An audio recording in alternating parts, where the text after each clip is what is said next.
कहानी की शुरुआत में हमें एक शिप दिखाई जाती है जिस पर कुछ लोग अपने सफर के लिए आगे बढ़ रहे थे। उस शिप पर एक छोटी लड़की जिसका नाम एमी था जो कि उदास खड़ी हुई थी और इसी दौरान उसके डैड गोंग आकर उसे सरप्राइज गिफ्ट में एक छोटा सा रेडियो देते हैं जिसे लेकर वह थोड़ी खुश हो जाती है। और तभी वहाँ पर सब खुशी से बारी बारी फिशेस देखने लगते हैं जो कि तेजी से वहाँ से भाग रही थी। वो सब फिशेस एक बहुत बड़े राक्षस से डर कर भाग रही थी और इसी दौरान वो राक्षस उनकी तरफ बढ़ रहा था और शिप पर रेड सिग्नल आना शुरू हो जाता है जिसे देखकर शिप के अंदर कैप्टन थोड़ा घबरा जाता है। सब लोग खुशी से खड़े ही थे कि तभी वहाँ पर वो राक्षस उनकी शिप से टकरा जाता है और शिप एक तरफ से उल्टी हो जाती है और वहाँ सब लोग पानी में डूबने लगते हैं। इसके बाद सीन कट होता है और हमें गोंग दिखाया जाता है जो समुद्र के किनारे पर बेहोश पड़ा था और एक आदमी आकर उसे उठाता है। उठते ही गोंग देखता है कि वहाँ सब लोग बेहोश पड़े हैं लेकिन वहाँ उसे उसकी बेटी दिखाई नहीं देती। ये देखकर वह जोर जोर से चीखने लगता है और इसी दौरान उसके रेडियो से उसकी बेटी की आवाज आती है और फिर अचानक वो आवाज बंद हो जाती है। यहाँ गोंग को पता चलता है कि वह अकेले इस जगह नहीं है बल्कि दूसरे किनारे पर और भी बहुत सारे लोग हैं। ये देखकर वहाँ सब उन्हें इशारा करते हैं लेकिन इसी दौरान गोंग को उस जगह पर अपनी बेटी दिखाई देती है। ये देखकर गोंग उसे लेने के लिए जाता है लेकिन तभी उसका दोस्त उसे कहता है कि वहाँ पर कुछ हिल रहा है जिसे देखकर वहाँ सभी की आंखें खुली की खुली ही रह जाती हैं क्योंकि वहाँ पर बहुत बड़ा मॉन्स्टर सांप उनकी तरफ बढ़ रहा था और तभी वह मॉन्स्टर सभी लोगों को अपनी पूंछ से हवा में उछाल रहा था और बहुत सारे लोगों को अपने अंदर निगल लेता है। यह देखकर गोंग फौरन अपनी बेटी को बचाने के लिए बढ़ता है लेकिन उसी दौरान वहां उसका दोस्त आकर उसे पकड़ लेता है और गोंग पीछे मुड़कर देखता है तो उसकी बेटी को वह मॉन्स्टर सांप खा जाता है और वह मॉन्स्टर सांप सीधा जंगल के अंदर घुस जाता है। यह देखकर गोंग वहां चीखने लगता है क्योंकि उसकी बेटी को वह मॉन्स्टर सांप उसके सामने खा गया और वह कुछ न कर सका। और तभी दोबारा उस रेडियो से कुछ आवाज सुनाई देती है। अब उसे यकीन हो जाता है कि उसकी बेटी अभी भी जिंदा है और वह जंगल में जाने के लिए बढ़ता है लेकिन वहाँ कुछ लोग उसे जंगल के अंदर जाने से मना करते हैं और इसी दौरान वहाँ एक आदमी उसके साथ जंगल में जाने के लिए तैयार हो जाता है। यहाँ और भी कुछ लोग उनके साथ जंगल में जाने के लिए तैयार हो जाते हैं और वहाँ से पूरे 6 लोग सीधा जंगल के अंदर चले जाते हैं। पीछे से लोग उन्हें कहते रहे कि वापस आ जाओ नहीं तो अंदर जाते ही मारे जाओगे लेकिन उन्होंने उनकी एक न सुनी। ये देखकर वहाँ एक आदमी रेस्क्यू टीम को कॉल करता है लेकिन उनकी बदकिस्मती कि वहाँ सिग्नल ना होने की वजह से कॉल रेस्क्यू टीम तक नहीं जा रही थी। तभी अचानक सब लोग डर जाते हैं क्योंकि उनका एक साथी वहां से गायब हो चुका था और तभी एक अजीब सी चीज एक आदमी को वहां से खींचकर जंगल के अंदर ले जाती है। सब लोग वहां से भाग जाते हैं लेकिन एक आदमी वहां खड़ा ही था कि तभी वो मॉन्स्टर उसे अपनी जबान से जंगल के अंदर खींच लेता है। दूसरी तरफ सभी साथी लोगों को ढूंढने के लिए जंगल के बीचों बीच भागते जा रहे थे। इधर वहीं मॉन्स्टर सांप वापस अपने नेस्ट में आकर सभी लोगों को अपने पेट से निकालकर बाहर फेंक देता है और दोबारा अपने शिकार के लिए वहां से चला जाता है। पीछे से शिप के कैप्टन को होश आता है। कैप्टन वहां से बाहर निकलने के लिए रास्ता ढूंढता है लेकिन वहां से बाहर निकलना नामुमकिन था क्योंकि वहां से बाहर जाने के लिए कोई रास्ता ही नहीं था और उस सांप का नेस्ट भी जंगल के बीचों बीच था। कैप्टन सभी लोगों को होश में लाता है और एक एक करके सभी लोगों को होश आने लगता है। तभी कैप्टन गोंग की बेटी को देखता है जो कि अभी भी जिंदा थी और खुशकिस्मती से उसे होश आ जाता है लेकिन उनकी बदकिस्मती यह थी कि वहां पर उस मॉन्स्टर सांप के बहुत सारे बड़े बड़े एग्स पड़े हुए थे। कैप्टन उन एग्स को देखकर उन पर अपना हाथ रखने वाला था कि तभी गोंग की बेटी उसे मना कर देती है क्योंकि वो एग्स कभी भी फट सकते थे और उनमें से उस सांप के बच्चे निकल सकते हैं। यह सुनकर वहाँ सभी लोग बहुत डर जाते हैं क्योंकि उन एग्स का टाइम पूरा होने वाला था और कभी भी सांप निकल सकता था। तभी वहाँ एक बूढ़ा आदमी एक पत्थर उठाकर एक अंडे को तोड़ देता है। वह समझता है कि इन अंडों को समय से पहले ही तोड़ दिया जाए तो सांप अंदर ही मर जाएंगे लेकिन उस अंडे को तोड़ते ही उसमें से एक सांप का बच्चा बाहर निकलने लगता है। यह देखकर सबके पैरों तले जमीन निकल जाती है क्योंकि अब उनकी जान खतरे में पड़ चुकी थी। ये देखकर वह फौरन एक बड़े से पत्थर के पीछे छुप जाते हैं और वह सांप भी अपने एग से बाहर निकलकर उनकी तरफ बढ़ता है और उन्हें खाने ही वाला था कि तभी वहां उसे एक औरत दिखाई देती है जो कि पैरालाइज्ड जमीन पर पड़ी हुई थी और मदद के लिए चिल्ला रही थी। इसलिए वह सांप सीधे उसकी तरफ आकर उसे वहीं पर खा जाता है। दूसरी तरफ वह ग्रुप भी अभी तक जंगल में ही फंसा हुआ था और उन्हें अभी तक न तो मॉन्स्टर सांप मिला और न तो वो गुम हुए लोग। इसलिए वह सभी कुछ देर आराम करने के लिए बैठ गए और ईरदेनी वहां पर एक दरख्त को काटता है और उसमें से अजीब सा काले कलर का लिक्विड गिरना शुरू हो जाता है। इसी दौरान वहाँ पर एक आदमी माचिस की तीली को जलाता है और जलाते ही वह तीली उस काले लिक्विड पर जा गिरती है और वहाँ पर एकदम आग भड़क उठती है। यह देखकर ईरडेनी तुरंत फायर एक्सटिंग्विशर से उस आग को बुझा देता है। आग तो बुझ जाती है लेकिन वहाँ धुएं की वजह से गोंग का सर चक्कर आने लगता है और उसके सर पर दर्द होने लगता है और तभी वहाँ पर खड़े उसके सभी साथी उस पर हंस रहे थे और अचानक उसे वही मॉन्स्टर सांप दिखाई देता है। इसी दौरान गोंग की बेटी उसके सामने आ जाती है और वह उसे कहती है कि बाबा, आपने मुझे मॉन्स्टर सांप से क्यों नहीं बचाया। और तभी वही मॉन्स्टर सांप आकर उसे जकड़ लेता है और वह उसे खाने ही वाला होता है कि तभी वहाँ पर ईरडेनी उसके ऊपर पानी फेंकता है और उसे होश आ जाता है। पर यह उसका ख्वाब था। दरअसल वह काले कलर का लिक्विड पेड़ों के बीच से निकलता है और उसके निकलते ही उसकी जानलेवा गैस वहाँ मौजूद लोगों को अपने काबू में कर लेती है। तभी वह दोनों पीछे मुड़कर देखते हैं तो वहाँ पर बाकी लोगों को सभी पेड़ की शाखें पूरी तरह जकड़ लेती हैं। यहाँ वह पेड़ कोई आम से पेड़ नहीं थे, बल्कि एक खतरनाक क्रीचर थे जो कि यहाँ सभी लोगों को अपनी शाखों में जकड़कर मार देते हैं। गोंग जैसे तैसे करके वहाँ सभी को होश में लाता है और वह वहाँ से भागते हैं, लेकिन पीछे से उनके एक दोस्त को वह दरख्त अपने काबू में करके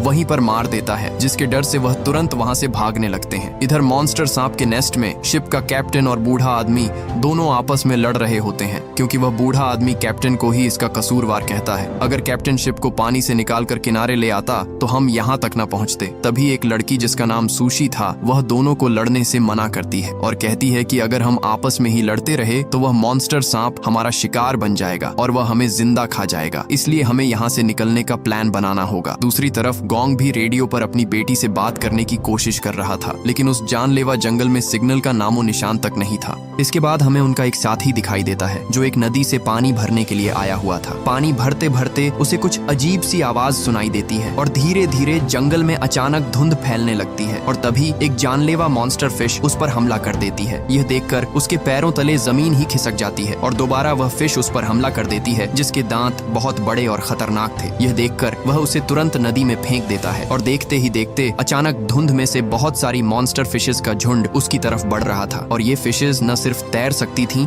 बल्कि उड़ भी सकती थीं। यह देखकर वह फौरन वहां से भागता है, इसलिए वह सभी साथी वहां से भागने लगते हैं क्योंकि उन मॉन्स्टर फिशेस की तादाद और भी बढ़ रही थी। इसलिए जैसे तैसे करके वह सभी कुछ पेड़ों के पीछे छुप जाते हैं। तभी ईरदेनी को पता चलता है कि ये सभी फिशेस इस धुंध के साथ आ रही थीं, इसलिए वह तुरंत वहां से भागकर उस जगह आ जाता है जहां धुंध नहीं था और इससे उनकी जान बच जाती है और सभी खतरनाक फिशेस नीचे जमीन पर गिर जाती हैं। सभी वहां बैठे ही थे कि तभी ईरदेनी को जमीन पर किसी बहुत बड़े जानवर के पैरों के निशान दिखाई देते हैं और वह ऊपर देखता है तो वहाँ एक अजीब सी चीज दरख्त पर चिपकी हुई थी। यह देखकर सब हैरान हो जाते हैं और एक आदमी उसे पत्थर मारने वाला होता है तो वहाँ बूढ़ा आदमी उसे रोक लेता है कि तभी एक अजीब सी जबान उसे वहाँ से खींच कर ले जाती है। सभी साथी देख ही रहे थे क्योंकि तभी आसमान से एक बहुत बड़ा क्रीचर नीचे गिरता है और हमें यहाँ से पता चलता है कि यह एक मॉन्स्टर फ्रॉग है जो कि अपनी जबान से सभी लोगों को खा चुका था। ये देखकर सभी साथियों के होश ही उड़ जाते हैं क्योंकि उस फ्रॉग का साइज बहुत बड़ा था जिसे मारना नामुमकिन था, इसलिए सभी साथी वहाँ से तुरंत भागने लगते हैं। लेकिन वह मॉन्स्टर फ्रॉग अपनी जबान से एक आदमी को पकड़ लेता है। वह बूढ़ा आदमी उसके पेट के अंदर जाने ही वाला था कि तभी वह एक पेड़ को मजबूती से पकड़ लेता है और उसका हाथ भी अब पेड़ से फिसल रहा था, इसलिए सभी उसे आकर पकड़ लेते हैं। इसी दौरान उनका एक दोस्त गुस्से से उस मॉन्स्टर फ्रॉग की जबान पर चाकू दे मारता है, लेकिन उसकी जबान से लिक्विड निकलकर उसके चेहरे पर लग जाता है जिससे उसका चेहरा जलने लगता है। यहाँ ईरदेनी भी भागता हुआ उनकी तरफ बढ़ रहा था और एक नुकीले हथियार को उस मॉन्स्टर फ्रॉग पर फेंकता है जिससे उसकी आंख फट जाती है और वह उस बूढ़े आदमी को छोड़ देता है। इसी का फायदा उठाकर सभी लोग वहां से भाग जाते हैं, लेकिन अभी भी वह मॉन्स्टर फ्रॉग उनके पीछे ही था और जैसे ही वह अपनी ताकत दिखाकर सभी पेड़ों को फ्लांग कर उनकी तरफ भागता है तभी वहां पर एक बहुत बड़ा मॉन्स्टर सांप उसे अपने अंदर निगल लेता है। यह देखकर सबके होश उड़ जाते हैं क्योंकि वो मॉन्स्टर सांप उस फ्रॉग को वहीं पर चीर फाड़ कर खा जाता है। बदकिस्मती से उस मॉन्स्टर सांप का ध्यान भी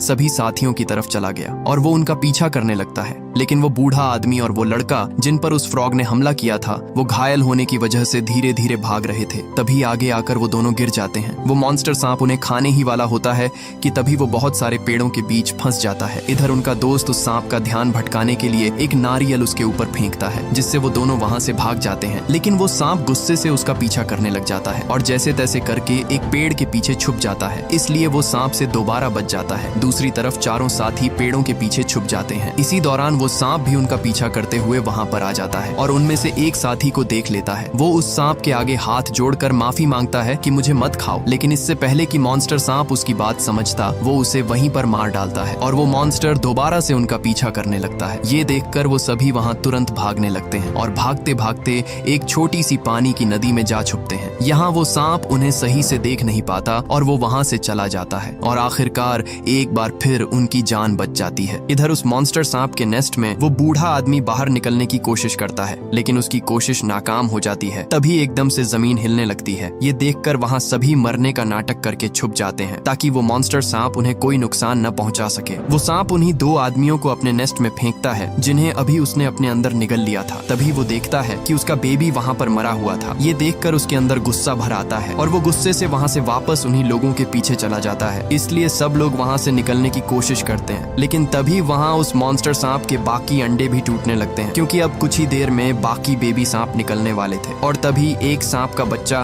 बाहर निकल आता है। ये देखकर सभी वहाँ से दूर भागने लगते हैं, लेकिन इधर गोंग की बेटी भाग नहीं सकी और वो उस बेबी सांप के करीब थी। इसी दौरान गोंग की बेटी उसके सर पर हाथ रखती है, लेकिन आगे से वो सांप उसे कुछ भी नहीं कहता। दरअसल गोंग की बेटी ने उस दिन शिप पर एक बुक पर पढ़ा था कि अगर पैदा हुआ सांप का बच्चा आसपास अपनी माँ को नहीं पाता तो वो उसे अपनी माँ समझता है जो उसके करीब हो। इसलिए वो सांप भी उसे अपनी माँ समझ रहा था और आगे से उसे कुछ भी नहीं कहता। वो तुरंत वहाँ पर एक आदमी को अपने काबू में कर लेता है और उसे वहीं पर मार डालता है। यहाँ वो बूढ़ा आदमी भी किसी तरह करके बाहर निकल आता है, लेकिन बाकी अपने साथियों को बचाए बिना वहाँ से भाग जाता है। इधर जंगल में सभी साथी गुम हुए लोगों को ढूंढते ढूंढते एक जगह पहुँच जाते हैं जहाँ उन्हें एक अजीब सा घर दिखाई देता है और वो सीधे उस घर के अंदर चले जाते हैं। अंदर जाते ही उन्हें कुछ केमिकल बॉटल्स दिखाई देती हैं और यहाँ उन्हें पता चलता है कि ये घर बहुत सालों पहले एक्सपेरिमेंटल लैब हुआ करता था और बहुत सारे जानवरों की कुछ तस्वीरें भी दिखाई देती हैं जिन पर एक्सपेरिमेंट किया गया और इसलिए यहाँ सभी जानवर बड़े बड़े मॉन्स्टर में बदल चुके हैं। इसी दौरान उन्हें वहाँ एक रेडियो मिलता है और वो तुरंत रेस्क्यू टीम से राब्ता करने की कोशिश करते हैं, लेकिन वो रेडियो बहुत पुराना था और ठीक से काम भी नहीं कर रहा था। तभी उन्हें बाहर से किसी के आने की आवाज सुनाई देती है और वो तुरंत छुप जाते हैं, लेकिन इसी दौरान वहाँ वही आदमी पहुँचता है जो कि मॉन्स्टर सांप के नेस्ट से भागा था। यहाँ गोंग उससे अपनी बेटी के बारे में पूछता है कि मेरी बेटी कहाँ है, लेकिन आगे से वो बताता है कि सभी मारे जा चुके हैं और सबको वो मॉन्स्टर सांप खा चुका है। ये देखकर गोंग के पैरों तले जमीन खिसक जाती है और वो अपनी बेटी को ढूंढने के लिए जाता है, लेकिन उसका दोस्त इर्देनी उसे रोक लेता है। अगली सुबह गोंग बैठा ही था कि तभी उसे रेडियो पर किसी हेलीकॉप्टर की आवाज सुनाई देती है। इसलिए वो जंगल में आकर उसे रोकने के लिए आवाजें लगाते हैं, लेकिन वो हेलीकॉप्टर उन्हें देख नहीं पाता और वहाँ से चला जाता है। इसी दौरान गोंग के रेडियो से उसकी बेटी की आवाज आती है, जिसे देख वो सबको बताता है कि सभी लोग अभी भी जिंदा हैं। लेकिन वो बूढ़ा आदमी अपना झूठ छुपाने के लिए उसे आगे से पागल बोलता है और कहता है कि सभी लोगों को वो सांप खा चुका है और वो मर गए हैं, लेकिन उन्हें दोबारा उनकी आवाज सुनाई देती है, जिससे उन्हें यकीन हो जाता है कि वहाँ लोग अभी भी जिंदा हैं। इसलिए सभी के चेहरों पर खुशी आ जाती है। ये देखकर वो बूढ़ा आदमी वहाँ से भाग जाता है। उधर वो आदमी उस हेलीकॉप्टर को अपने पास बुला लेता है और हेलीकॉप्टर उसकी तरफ बढ़ ही रहा था कि तभी वही मॉन्स्टर सांप उसे निगल जाता है। ये देखकर वो बहुत गुस्से होता है। इधर गोंग भी जंगल में अपनी बेटी को तलाश कर रहा था और रेडियो से दोबारा उनसे बात करता है। आगे से सुशी उसे बताती है कि हम एक गुफा में फंसे हैं और गुफा बहुत बड़ी है। आगे से गोंग कहता है कि वहाँ कोई आवाज सुनने में आ रही है, तो सुशी कहती है कि यहाँ पानी के गिरने की आवाज सुनाई दे रही है। अब जैसे तैसे करके गोंग अपनी बेटी को ढूंढने की कोशिश करता है। इधर गुफा के अंदर बहुत सारे सांप उनकी तरफ बढ़ रहे थे और उन्हें खाने ही वाले थे कि तभी वही सांप सभी सांपों से लड़ने लगता है। दरअसल वो सांप गोंग की बेटी को अपनी माँ समझ रहा था, इसलिए वो उसकी जान बचा लेता है। यहाँ गोंग भी अपनी बेटी के बहुत करीब था और यहाँ उसकी आवाज सुनकर उसकी बेटी उसे जोर जोर से आवाज देती है, जिसे सुनकर वो उस जगह को ढूंढ लेता है जहाँ उसकी बेटी फंसी हुई थी। तभी वही सब सांप उनकी तरफ बढ़ते हैं, इसलिए गोंग तुरंत एक पेड़ की जड़ नीचे फेंकता है और धीरे धीरे वो उन्हें ऊपर खींचने लगता है। लेकिन इसी दौरान वो मॉन्स्टर सांप वहाँ आ जाता है और वो बहुत गुस्से में होता है। तभी इर्देनी वहाँ आकर उसकी आंख में कुल्हाड़ी से वार करता है, जिससे वो मॉन्स्टर सांप तड़पने लगता है। अब वो मॉन्स्टर सांप इर्देनी के पीछे लग जाता है और उसे खाने ही वाला होता है कि तभी वहाँ उनका साथी आकर उस मॉन्स्टर की दूसरी आंख भी फोड़ देता है, जिससे वो अंधा हो जाता है और उसे वो दोनों नहीं दिखते। इधर गोंग उन्हें ऊपर खींच ही रहा था कि तभी वहाँ पर शिप का कैप्टन उनकी जान बचाने के लिए उन्हें ऊपर धक्का दे देता है और सभी सांप मौके पर ही उसे मार डालते हैं। इसी दौरान दूसरा साथी भी वहाँ आकर उन दोनों को ऊपर खींच लेता है और दोनों की जान बच जाती है। यहाँ गोंग अपनी बेटी को देखकर बहुत खुश होता है, लेकिन वही मॉन्स्टर सांप दोबारा होश में आ जाता है। ये देखकर सभी वहाँ से भाग जाते हैं। दूसरी तरफ वो आदमी भी अपनी जान बचाकर जंगल से बाहर निकलने वाला था, लेकिन बदकिस्मती से वो दोबारा उसी मॉन्स्टर के नेस्ट में जा गिरता है जहाँ से वो पहले भाग निकला था। और तभी वहाँ सभी सांप उसकी तरफ बढ़ते हैं और उसे वहीं पर मार डालते हैं। इधर सभी साथी जंगल से बाहर निकल जाते हैं, लेकिन ईरदनी सभी से कहता है कि हमें अलग अलग भागना होगा, नहीं तो हम सब मारे जाएंगे। इसलिए गोंग वहाँ से दूसरी तरफ भाग जाता है, लेकिन ईरडीनी और उसका साथी उस मॉन्स्टर सांप से लड़ने का फैसला करते हैं। तभी वहाँ ईरडीनी भागते हुए उस मॉन्स्टर को बीच से काट देता है, लेकिन वो मॉन्स्टर भी इतना ताकतवर था कि उसे जरा भी फर्क नहीं पड़ता। वो मॉन्स्टर सांप ईरडीनी को खाने ही वाला था कि तभी उसका साथी आकर उसे बचा लेता है और दोनों अपनी जान बचाकर सीधे जंगल के अंदर भाग जाते हैं। दोनों उसी जगह आ जाते हैं जहाँ से वो जहरीला लिक्विड निकल रहा था, लेकिन उस मॉन्स्टर सांप को पता चल जाता है कि ये उसके लिए पहलाया हुआ जाल है, इसलिए वो वहाँ से वापस चला जाता है।